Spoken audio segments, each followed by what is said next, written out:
Bienvenidos nuevamente a La Noche Profunda. Antes de comenzar, suscríbete y déjanos en los comentarios desde donde nos estás escuchando. Esta historia me tomó años atreverme a contarla. Mi nombre es María Elena Cruz, y hace casi 4 años crucé la frontera desde Chiapas hacia Estados Unidos. No lo hice por ambición ni por aventura. Lo hice porque mis 2 hijas se estaban quedando sin futuro. En mi pueblo ya no había trabajo, y cada día era más difícil conseguir incluso lo básico. Tomé la decisión más dura de mi vida, dejarlas con mi madre y arriesgarme al desierto. Contraté a un guía recomendado por conocidos. Decían que era serio, que conocía bien la zona y que nunca había perdido a nadie. Se llamaba Rubén. Nos prometió llevarnos desde un punto cercano a Sásabe hasta un área segura cerca de Tucson. El costo fue alto. Vendí lo poco que tenía y me endeudé con familiares, pero sentía que no tenía otra opción. Éramos 10 personas en el grupo. Hombres jóvenes, una pareja mayor y otra mujer llamada Patricia, con quien terminé haciendo amistad durante el camino. Salimos una noche de septiembre, cuando el calor ya no era tan insoportable. Rubén fue claro desde el inicio: nada de celulares, caminar en silencio, seguirlos sin cuestionar y nunca separarnos. Las primeras horas fueron agotadoras, pero normales. El desierto se sentía inmenso y silencioso, solo interrumpido por el sonido de nuestros pasos y nuestra respiración. Rubén revisaba constantemente su GPS y una pequeña brújula que colgaba de su cuello. Parecía confiado, y eso nos tranquilizaba. Cerca de la 1 de la madrugada hicimos una pausa corta para beber agua. Me senté en una roca y saqué de mi mochila una foto doblada de mis hijas. La miré unos segundos y la volví a guardar. Patricia me ofreció un poco de pomada para los pies, porque ya empezaban a arderme. Ese tipo de gestos entre desconocidos te hacen sentir menos solo en medio de la nada. Reanudamos la caminata, pero después de unos 30 minutos Rubén se detuvo en seco. Levantó la mano indicándonos que guardáramos silencio. Se adelantó unos metros y regresó con el ceño fruncido. «Hay algo raro», susurró. «No debería haber nada en esta zona». «¿Qué cosa?», preguntó alguien. Rubén señaló hacia el horizonte. A lo lejos, entre la oscuridad del desierto, se veía una luz fija, débil pero clara, como si alguien hubiera encendido una lámpara en medio de la nada. «No aparece en el mapa», dijo Rubén, confundido. «Aquí no hay ranchos, ni caminos». Sentí un escalofrío recorrerme la espalda. No sabía por qué, pero esa luz no me daba buena espina. No era el miedo a la migra ni a perdernos. Era otra cosa, una sensación difícil de explicar. Rubén decidió cambiar ligeramente la ruta para rodearla. Seguimos caminando, pero por más que avanzábamos, la luz seguía ahí, a la misma distancia, como si se moviera con nosotros. Patricia se acercó a mí y me susurró: «¿No sientes que no estamos avanzando?». No supe qué responder.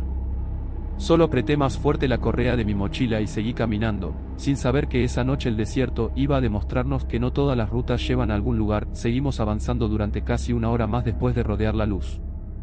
Rubén caminaba al frente, cada vez más callado.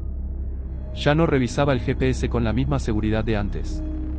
Lo miraba, lo guardaba, volvía a sacarlo. Algo claramente no le cuadraba.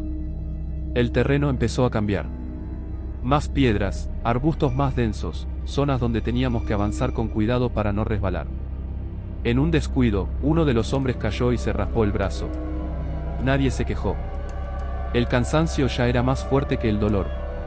En un momento, Rubén volvió a detenerse. «Vamos a descansar 5 minutos», dijo.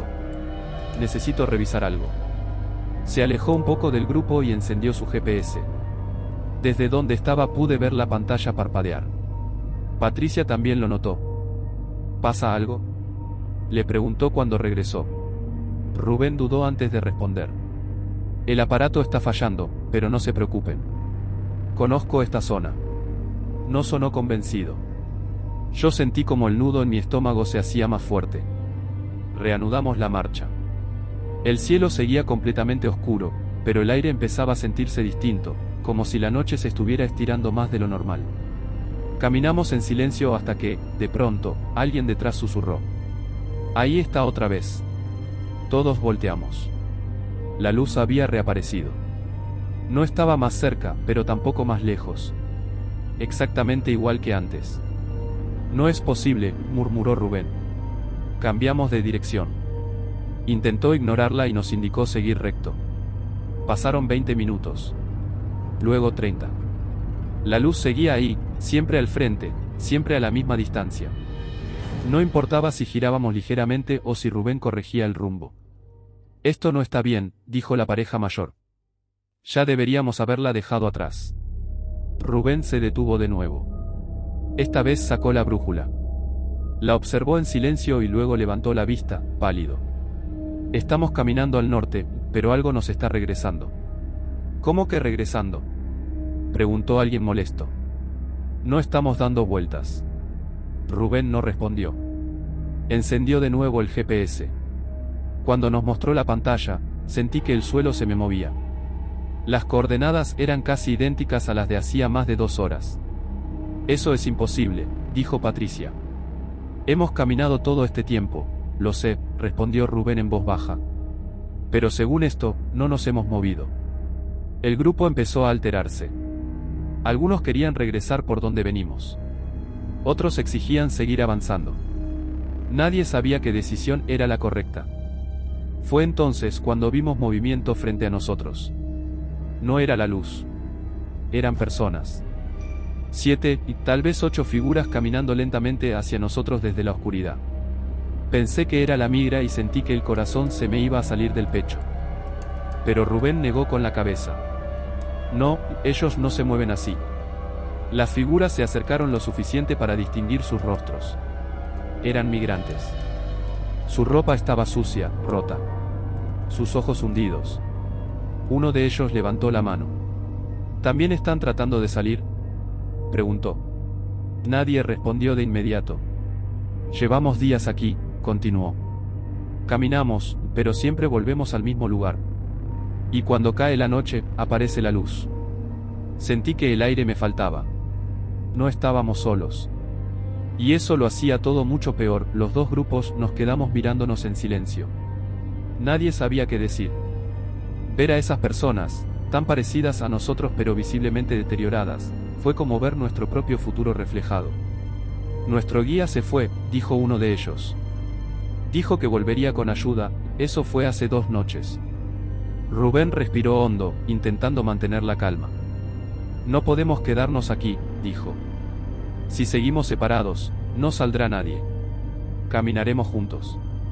Ahora éramos casi 18 personas. Rubén propuso algo simple, avanzar en una sola dirección, sin desviarnos por nada. Sin importar lo que viéramos o escucháramos. Si alguien se detiene, todos nos detenemos, ordenó. Nadie se queda atrás. Comenzamos a caminar de nuevo. El cansancio ya era extremo. Las piernas pesaban, la garganta estaba seca y el miedo se sentía como una presión constante en el pecho. Pasó casi 1 hora sin que nada ocurriera. Empecé a pensar que quizá, juntos, sí lograríamos salir. Entonces alguien gritó. Ahí viene. La luz apareció detrás de nosotros. Esta vez no estaba lejos.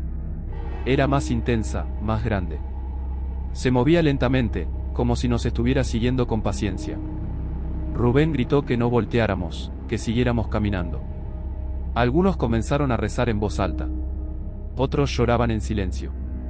Sentí calor en la espalda. No como el calor del desierto, sino algo distinto, más concentrado. Patricia me apretó la mano con fuerza.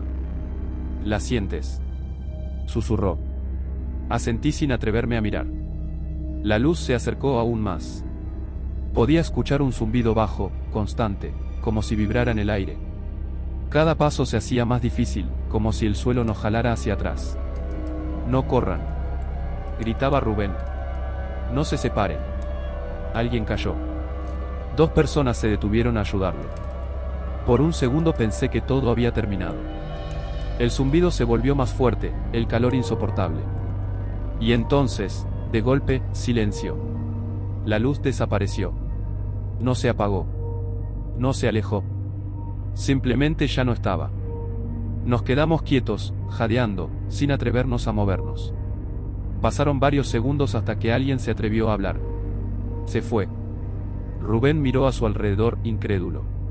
Sigamos, dijo. Ahora. Caminamos casi otra hora más, ya sin fuerzas, cuando uno de los hombres al frente gritó. Un camino. Era una brecha de terracería. Corrimos hacia ella como si fuera un espejismo. Rubén encendió el GPS con manos temblorosas. Las coordenadas eran distintas. Salimos, susurró. Ya no estamos atrapados. Algunos cayeron de rodillas llorando. Yo solo miré el camino, esperando que la luz volviera.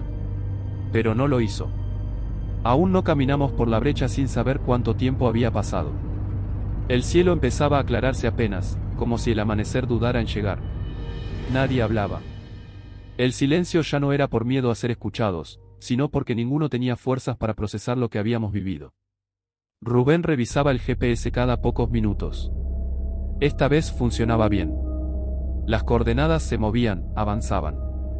Eso nos tranquilizaba un poco, pero nadie se sentía realmente a salvo. Después de unos 30 minutos vimos las luces de un vehículo acercándose. Rubén levantó la mano haciendo la señal acordada. Era la camioneta que venía por nosotros. Cuando se detuvo, algunos comenzaron a llorar. Otros subieron sin decir una palabra, como si temieran que, al hablar, algo nos escuchara. Nos dividieron en dos vehículos. El otro grupo, el que llevaba días perdido, fue llevado a otra casa de seguridad. No intercambiamos nombres ni promesas. Solo miradas cargadas de algo que ninguno quería recordar. Llegamos a una casa en las afueras de Tucson. Nos dieron agua, comida y nos dijeron que descansáramos. Yo no pude dormir. Cada vez que cerraba los ojos sentía ese calor en la espalda y escuchaba el zumbido lejano, como si aún estuviera ahí, esperando. Patricia estaba en la litera de al lado. Tampoco dormía. Si contamos esto, nadie nos va a creer, me dijo en voz baja. Tenía razón. 2 días después me trasladaron a California. Empecé a trabajar casi de inmediato. El tiempo pasó. Logré arreglar mi situación y años después, traer a mis hijas conmigo. Hoy tenemos una vida tranquila. Ellas creen que el cruce fue duro, peligroso, pero normal. Nunca les conté la verdad. A veces, en las noticias, hablan de migrantes desaparecidos en el desierto. Personas que salieron en grupo y nunca llegaron. Guías que se esfumaron. Historias sin explicación. Y no puedo evitar pensar en esa luz. En ese lugar donde caminas, avanzas, luchas, pero no sales. No sé qué era. No sé si sigue ahí. Solo sé que el desierto no está vacío como creemos. Hay rutas que no llevan a ningún lado. Y cosas que no quieren que te vayas. Si alguna vez cruzas y ves una luz donde no debería haber nada, no la sigas.